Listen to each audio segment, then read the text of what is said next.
Hi friends समस्त को welcome करुछि आपण एवं मोर समस्तंकर प्रिय चैनल को happy Independence Day to all.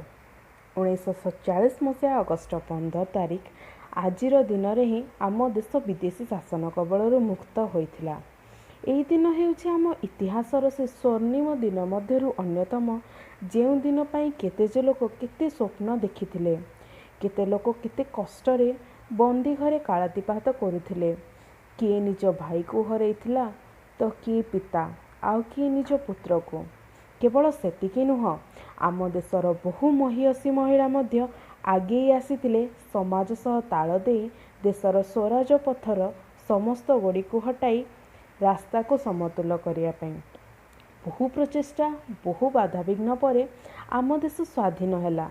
आजिर दिन रे आम पूर्वपुरुष माने स्वाधीनतार फल को चाखिले और आमे पालटी गले एक स्वाधीन देशर स्वाधीन नागरिक। मोर गोटे प्रश्न आपण समस्तंक पई, ए देशर समस्त नागरिकंक पई आमे कोन सतरे स्वाधीन?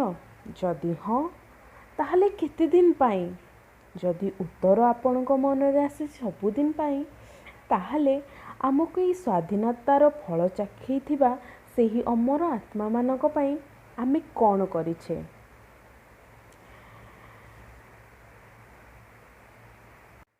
प्रतिवर्ष स्वाधीनता दिवस रे तिरंगा पताका उत्तोलन करिछे। वंदे मातरम, भारत माता की जय कहउछंती। एबीरे स्टोरी व्हाट्सएप रे स्टेटस अपलोड कर देछंती, डीपी भी चेंज कर देछंती, इंस्टाग्राम रे फोटो शेयर करिछंती आ समस्त को इंडिपेंडेंट डे रो विश मध्य करिछंती। हाँ, सबुठ इम्पोर्टाट जिनस जो स्वाधीनता संग्रामी माने बंचिछंती सेमानकु मध्य सरकार संबर्धना देइछंती। एटा कोन हमर सी अमर आत्मा को पई सतरे रिटर्न गिफ्ट जो माने कि हमको स्वाधीनतार फल चखैछंती। मु जानिनी, मु जहाँ कहूची आपण को केते दूर ठीक लगुची। जदि आपण को मो कथा भल लगुची देन मन दे सुनंतु, नहले आपण ए वीडियो को स्किप मध्य करि पारिबे। ओके, आमे टिके पछको फेरी जिबा। तो प्रथम प्रश्नर उत्तर हैला कि प्रथम प्रश्नटी मोर थिला आमे कोन स्वाधीन?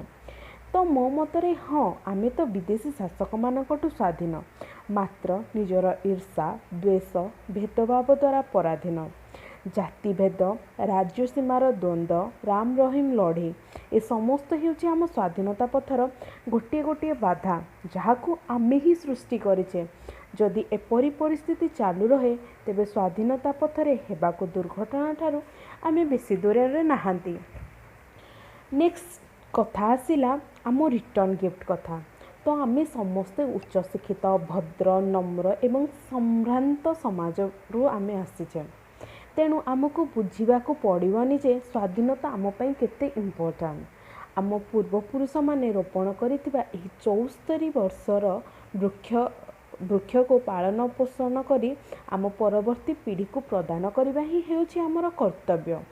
संविधान रे लिपिबद्ध होइछि कि भारत एक सार्वभौम धर्मनिरपेक्ष एवं गणतांत्रिक साधारणतंत्र राष्ट्र।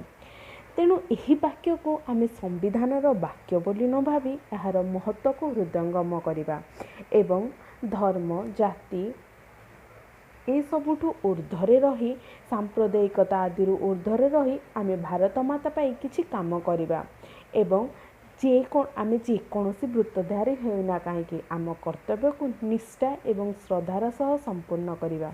आमे निजे हसिबा एवं आम देशवासी को हसाइबा ए जीवनर लक्ष्य हेबा उचित। तेणु जो माने निज जीवनर बहुमूल्य समय मध्यरु किछि समय दे ए वीडियो को देखि जानती सेमानको मु मोर हृदयर गभीरतारु अशेष अशेष धन्यवाद देउछि एवं देश पई किछि काम करिवे बोली आशा करूछि।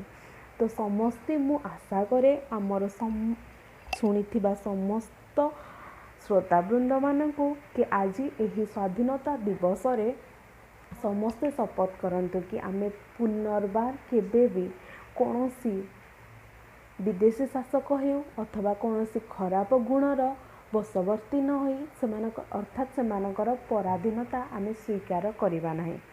एतिक कही आजिर वीडियो को मु समाप्त करुछि। जय हिंद, जय भारत, भारत माता की जय।